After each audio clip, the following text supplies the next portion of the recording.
Igreja Assembleia de Deus o Precursor, nossa lição 8, o Deus Espírito Santo, texto áureo, e eu rogarei ao Pai, e ele vos dará outro Consolador, para que fique convosco para sempre. João capítulo 14 versículo 16, verdade prática, o Espírito Santo é a terceira pessoa da Trindade, plenamente divino, atuando como Consolador, ensinador e santificador da Igreja. Olá e bem-vindos a mais um Mergulho Profundo. Eu estou super animada hoje, porque a nossa exploração entra num terreno riquíssimo e cheio daquelas nuances que moldaram a nossa civilização de formas que a gente raramente para pensar. É um tema bem denso, com certeza. Exato. E nós vamos analisar um material teológico bastante robusto hoje. Temos em mãos uma lição de escola dominical e teologia sistemática. A data do material é 22 de fevereiro de 2026. O título central é O Deus Espírito Santo. E olha, é um documento incrivelmente estruturado. Muito bem estruturado, sim. Cheio de referências bíblicas que vão do Evangelho de João até a Carta aos Romanos. E o que dá um peso todo especial a essa leitura são os trechos específicos da obra do teólogo Stanley M. Horton. E sabe o que é interessante logo de cara sobre esse material? O que chamou sua atenção? É que esse tipo de texto feito para o ensino, ele nos dá uma visão cirúrgica de como essa tradição específica organiza o pensamento sobre a Trindade.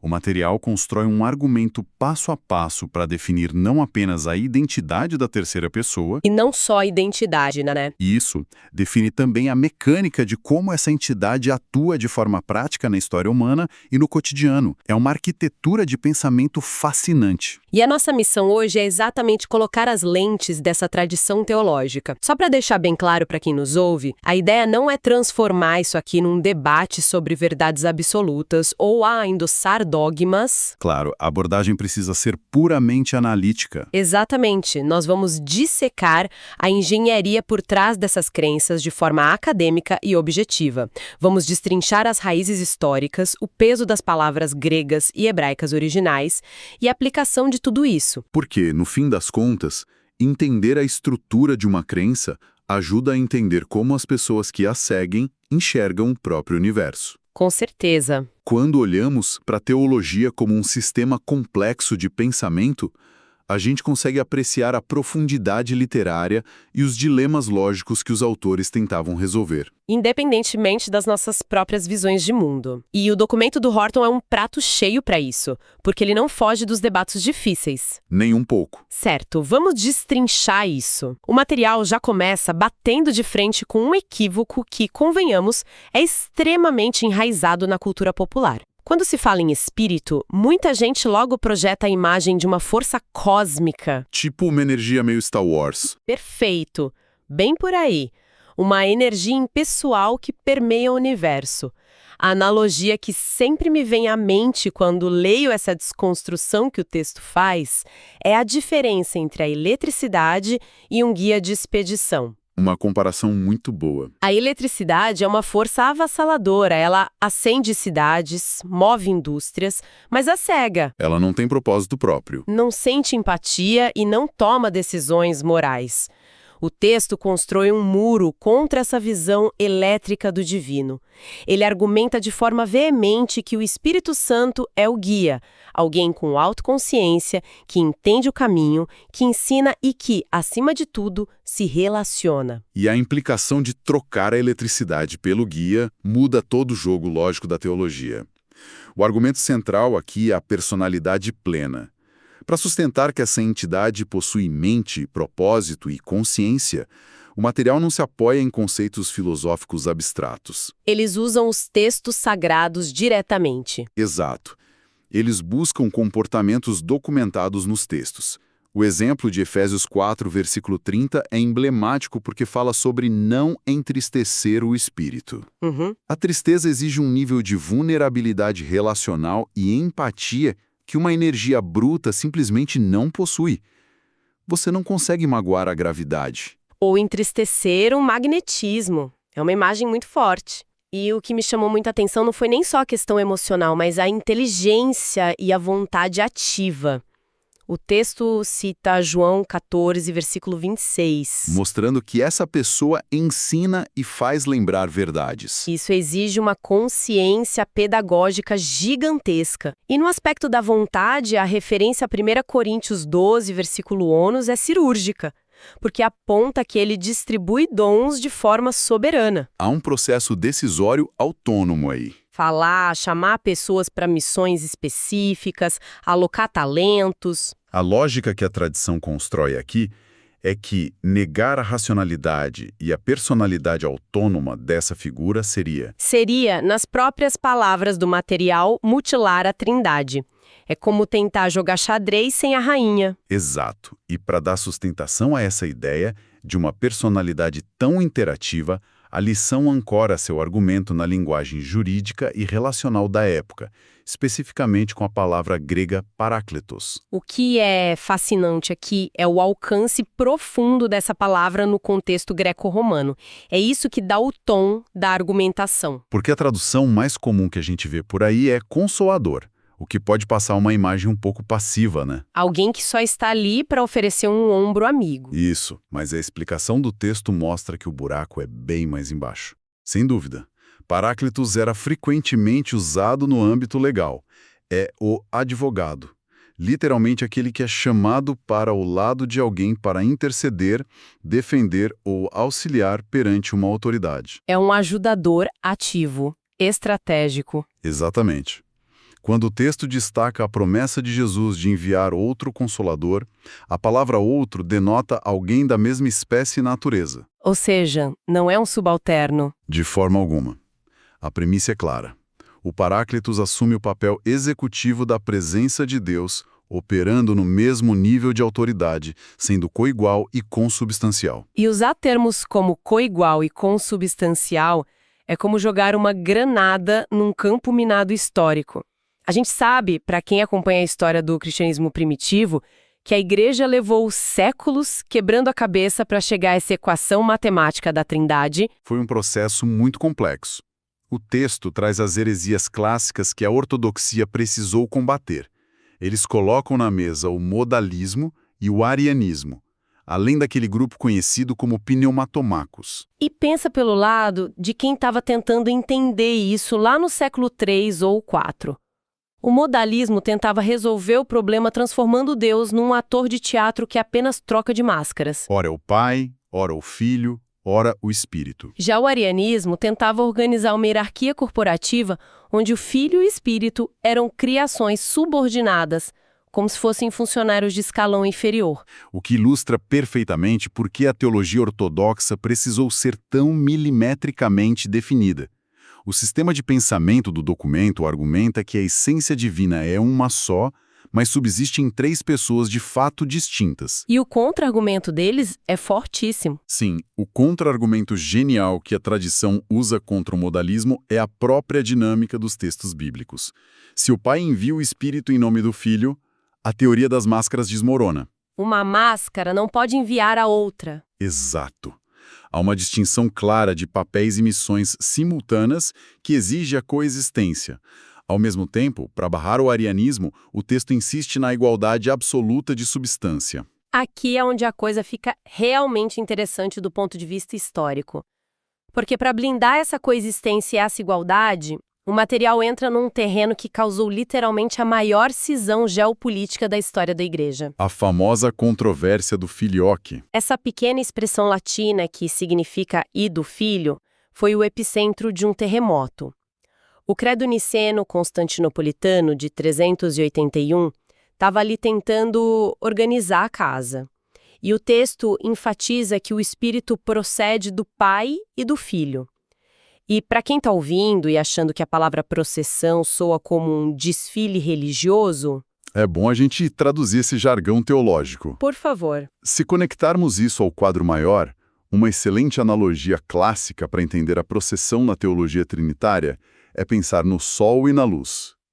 A luz procede do Sol.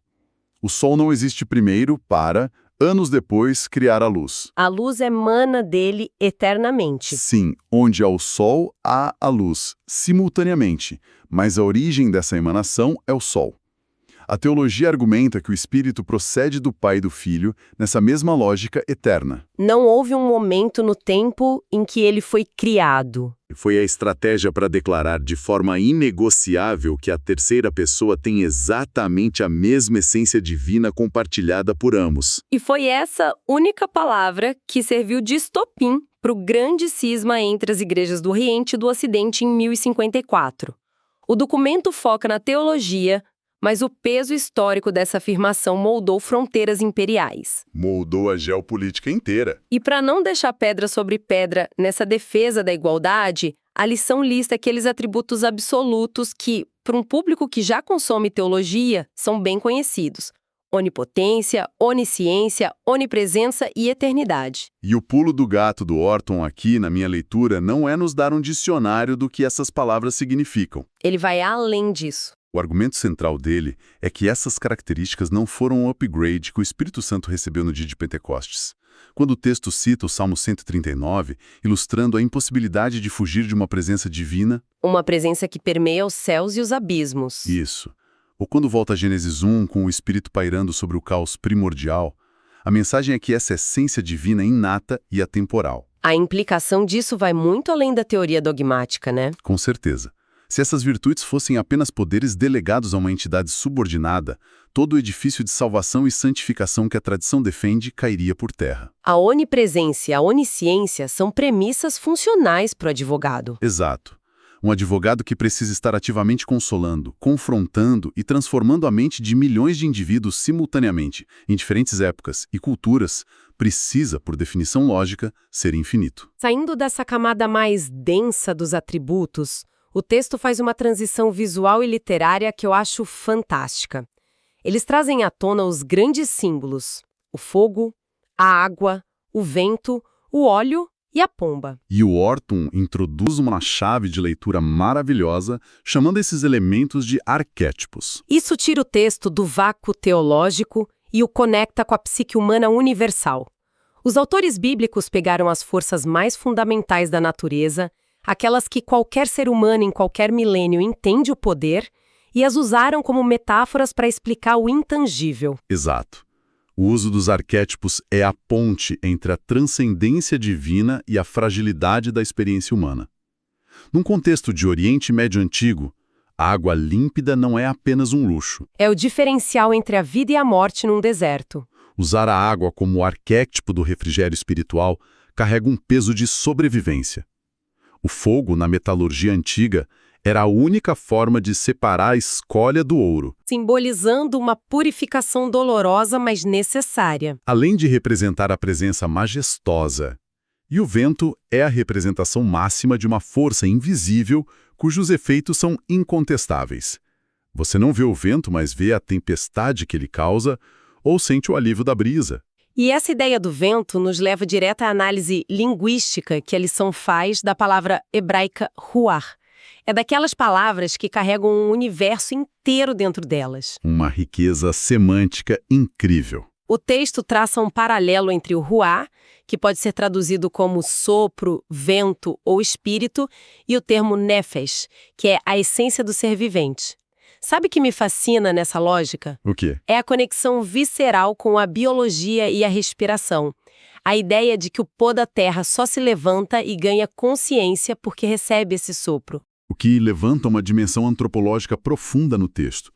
O ruar abrange não apenas o fôlego biológico, mas o assento das emoções, da vitalidade e da espiritualidade. É uma visão integrativa do ser humano. Na visão hebraica explorada pelo material, a vida humana não é autossustentável em sua essência profunda.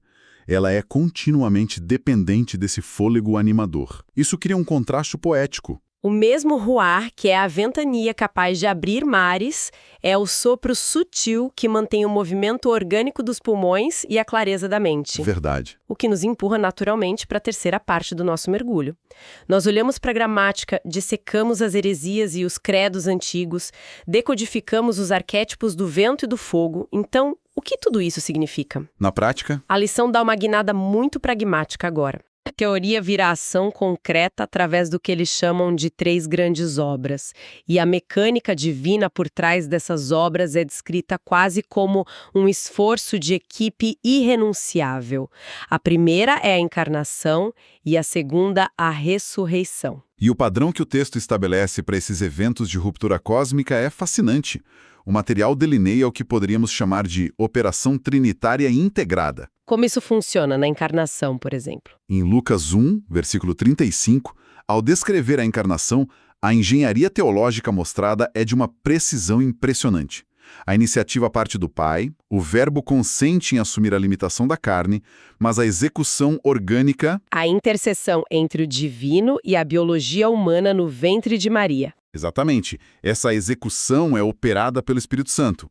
A premissa argumentativa é que manipular as leis da própria criação para fundir o infinito com o finito é uma prerrogativa de um agente de natureza estritamente divina. E na ressurreição, que seria a vitória sobre a morte, o argumento de Romanos 8, versículo 11, ecoa a mesma lógica executiva.